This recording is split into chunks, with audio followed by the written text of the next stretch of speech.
नमस्कार दोस्तों।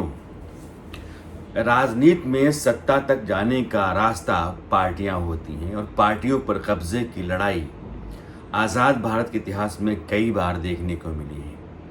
आज की तारीख में रामविलास पासवान के बेटे चिराग पासवान अपनी पार्टी लोक जनशक्ति पार्टी के ऊपर अपना कब्जा बनाए और पार्टी को अपने हक में बनाए रखने की लड़ाई लड़ रहे हैं। पार्टी की जो राष्ट्रीय कार्यकारिणी है उसकी बैठक उन्होंने की और ये दावा किया कि राष्ट्रीय कार्यकारिणी के ज़्यादातर लोग उनके हक में हैं, लिहाजा पार्टी उनकी है। ये लड़ाई इसलिए है कि उनके चचा पशुपति पारस ने 5 सांसदों को अलग करके और चिराग को अलग कर दिया है। दावा उन्होंने ये किया कि संसदीय दल जो पार्टी का है उसके नेता वो हैं और राष्ट्रीय अध्यक्ष भी वही हैं और इस हैसियत से उन्होंने बाकी सभी जो यूनिट्स थी पार्टी की उनको भंग कर दिया था। ये एक संवैधानिक मामला है। पार्टी का अपना संविधान होता है और लोकतंत्र चलाने के लिए संविधान में जो व्यवस्थाएं हैं वह अपनी जगह पर हैं और चुनाव आयोग पार्टियों के लिए जिस तरह के नियम कानून ज़रूरी मानता है उनकी अपनी अहमियत होती है। अब अगर इस तरीके से कोई भी आदमी या 3-4 सांसद मिलकर किसी पार्टी पर कब्जा कर लें ये कहते हुए कि 6 सांसदों की पार्टी में 5 एक तरफ हैं तो पूरी पार्टी उनकी है, ऐसा होता नहीं, क्योंकि बहुमत से लोकतंत्र चलता है और सांसद बहुमत नहीं होते हैं बल्कि राष्ट्रीय कार्यकारिणी के जो मेंबर होते हैं वो बहुमत तैयार करते हैं। चिराग पासवान के साथ जो लोग बैठे बैठक में वो बहुमत के साथ चिराग के पाले में खड़े हैं। आज की तारीख में बिहार के तमाम ज़िलों में जो प्रदर्शन हो रहे हैं, पशुपति पारस उनके साथ जो 4 सांसद और खड़े हैं उनके खिलाफ, वो प्रदर्शन ये बताते हैं कि चिराग पासवान का जनाधार बिहार में और पार्टी के भीतर ज़्यादा है, मजबूत है और एक तरफा है, कमोवेश आप ये मान सकते हैं। ये लड़ाई आपको कई तरह की लड़ाइयों की याद दिलाती है। 1969 इंदिरा गांधी तब प्रधानमंत्री थीं और 66 में लाल बहादुर शास्त्री के निधन के बाद से उनको कुछ नेता हुआ करते थे कांग्रेस के भीतर जिनके पास ताकत हुआ करती थी, उनको सिंडिकेट कहा जाता था। इसमें कामराज थे, निजलिंगप्पा थे, मोरारजी देसाई थे। इन लोगों का जो सिंडिकेट था उसने इंदिरा गांधी को प्रधानमंत्री इसलिए बनाया क्योंकि वो उनके हाथों की कठपुतली के तौर पर काम करती रहेंगी, वो जो चाहेंगे वो करती रहेंगी, सरकार उनके हाथ में रहेगी, कहने के लिए प्रधानमंत्री इंदिरा गांधी होंगी। लेकिन इंदिरा जी को यह बात पसंद आई नहीं और 2 साल जब सरकार के गुजरे तो उनको ये लग गया कि इन लोगों को बाहर किए बगैर पार्टी उनके पास आ नहीं सकती है, इसलिए लड़ाई शुरू हुई। पार्टी 2 धड़ों में बटी और सिंडिकेट ने इंदिरा गांधी को पार्टी से बेदखल कर दिया, ये कहते हुए कि सिंडिकेट के पास प्रदेश कार्यकारिणी और केंद्रीय कार्यकारिणी के ज़्यादातर लोग हैं, इसलिए अल्पमत की इंदिरा गांधी को पार्टी से बेदखल किया जाता है। लेकिन इंदिरा गांधी के पास जब चुनाव हुआ या फिर शक्ति प्रदर्शन हुआ उसमें इंदिरा गांधी के पास प्रदेश कार्यकारिणी और केंद्रीय कार्यकारिणी के ज़्यादातर लोग थे, लिहाजा वह जो कांग्रेस जवाहरलाल नेहरू की विरासत को लेकर के चल रही थी वो इंदिरा गांधी के पास आई। यहाँ से एक मानस को समझे हिंदुस्तान की जनता की। वो मानस ये है कि कोई नायक उसका है, जो लीडर है, जिसके बारे में वो अच्छी राय रखता है, जिसका वो अनुयायी है, जिसको वो अपना नायक मानता है, उसकी परंपरा को आगे ले जाने वाला या वाली उसकी औलाद ही हो सकती है, बेटा या बेटी। नेहरू की जो राजनीतिक विरासत थी उसको लोगों ने इंदिरा में देखा, ना कि सिंडिकेट के नेताओं में देखा। इसलिए इंदिरा गांधी के साथ देश का जनमत भी तैयार हुआ और जब 1971 में चुनाव उन्होंने 1 साल पहले करवाया था तो प्रचंड बहुमत के साथ इंदिरा गांधी सत्ता में लौटी थी और सिंडिकेट धराशायी हो गया था। इस मानस को समझना बहुत ज़रूरी है। आपको महाराष्ट्र लेकर चलता हूँ। जब बाला साहब ठाकरे ने उद्धव ठाकरे को अपना उत्तराधिकारी घोषित किया, उस समय तक उद्धव ठाकरे को लोग कम जानते थे और ये मानते थे कि राजनीति में अपरिपक्व हैं, उनकी कोई दिलचस्पी रहती नहीं है और बाला साहब ठाकरे की विरासत को कोई लेकर के आगे जा सकता है तो उनके भतीजे राज ठाकरे जा सकते हैं। राज ठाकरे ने वही तेवर अख्तियार किया था जो बाला साहब ठाकरे का था। भाषण देने की शैली उनकी वैसी ही थी जैसे बाला साहब ठाकरे की थी।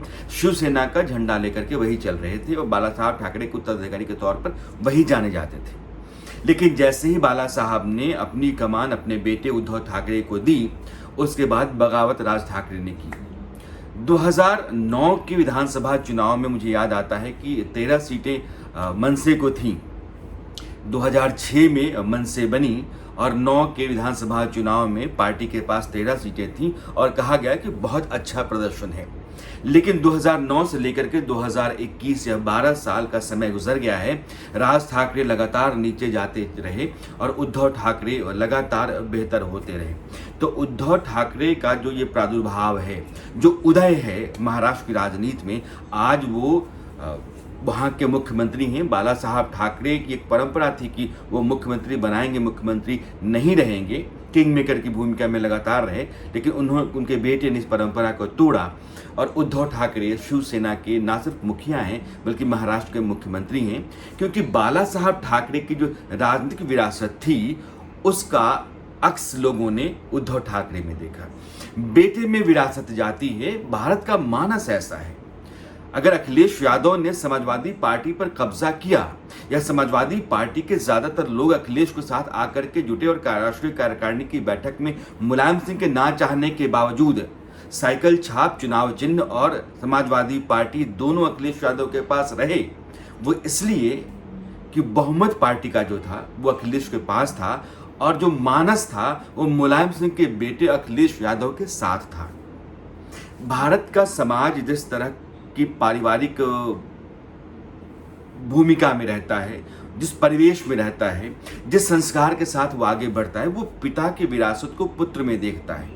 भारत की राजनीति में भारतीय जनता पार्टी और लेफ्ट पार्टीज को छोड़ करके कोई ऐसा दल नहीं है जिसमें परिवार के जरिए ना चलने वाली पार्टी हो। ये सारी पार्टियां, सारे दल परिवार के जरिए ही चलते हैं। इसलिए नेहरू की विरासत को ढोने वाला एक परिवार आज भी है और आज भी उसके पास जो लोग हैं या जो जनाधार है उस परिवार के चेहरों के बूते ही है। अखिलेश यादव हो या तेजस्वी यादव, मुलायम सिंह यादव और लालू प्रसाद यादव की जो राजनीतिक विरासत थी या रही है उसको इन लोगों ने आगे बढ़ाया और बढ़ाने का कारण भारत के समाज का मानस है, जो मानता है कि पिता की विरासत को पुत्र ही बढ़ा सकता है और वो पिता का आईना मानता है पुत्र को। वो पार्टी के किसी और नेता को या पार्टी के भीतर 2-4 नेताओं के समूह को उस तरह की अहमियत नहीं देता है। इसीलिए चिराग पासवान की इस लड़ाई को आप मानकर चलिए कि बिहार की राजनीति में ये जितने 5 सांसद हैं इनकी कोई अहमियत ठहरती नहीं है। इनके पास वो शक्ति आ ही नहीं सकती है जमीन पर जो चिराग पासवान के पास है। बिहार विधानसभा के चुनाव में जो हजारों हजार की भीड़ आपको दिखती थी वो चिराग पासवान के चलते दिखती थी। 135-37 सीटों पर पार्टी लड़ी और 6% वोट लेकर के आई। उसमें इक्का दुक्का अगर स्थानीय विधायकों की अपनी भूमिका को छोड़ दीजिए तो चिराग पासवान उनकी पार्टी की जो हैसियत है उसके बूते ही वो 6% वोट है।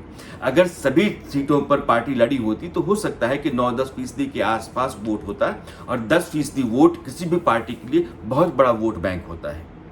2014 के लोकसभा चुनाव में 7.5% वोट कांग्रेस के पास रहे और पार्टी तब भी एक जनाधार के साथ थी, उसको एक मजबूत पार्टी माना जा रहा था। उत्तर प्रदेश में बात कर रहा हूँ।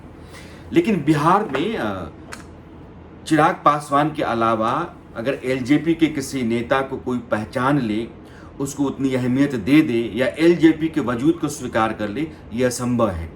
चिराग पासवान को करना ये चाहिए कि बिहार में आने वाले समय में नेतृत्व का संकट है। नीतीश कुमार के बाद जो बाद की पीढ़ी है उसमें तेजस्वी यादव एक नेता है, उसके बाद चिराग पासवान एक नेता है जिनकी पूरे राज्य में मान्यता है, स्वीकार्यता है। और इस स्वीकार्यता को स्थापित करने और लोगों के बीच में अपनी छवि को और बेहतर करने या जन सरोकार से अपने आप को जोड़ने के लिए चिराग पासवान को लगातार लोगों के बीच रहना होगा। इस दौरान जो सौरभ पांडे को लेकर के एक विवाद रहा कि सौरभ पांडे ने चिराग पासवान का रास्ता भटकाया या पार्टी को इस तरह की मुसीबत में डाला, मुझे लगता है कि ऐसी बात बेमानी होती है। कोई भी ऐसा नेता नहीं होता है जिसका सलाहकार नहीं होता है। राहुल गांधी के पास कनेक्शन लंबे समय तक रहे और लोग उनको भी कोसते रहे। प्रशांत किशोर कई नेताओं के पास रहे, चूंकि वो नेता या उनकी जो चुनावी भूमिका है या चुनावी नतीजा है वो सफल रहा है, तो आप मानते हैं कि प्रशांत किशोर ने जो भी कुछ कहा और जैसी भी सलाह दी उस सलाह पर अमल करने वाला आदमी सफल रहा है, तो वो बेहतर सोहबत में रहा है, संगति अच्छी रही है, सलाहकार अच्छा रहा है। यह निर्भर करता है कि आप कितने सफल हैं, कितने असफल हैं।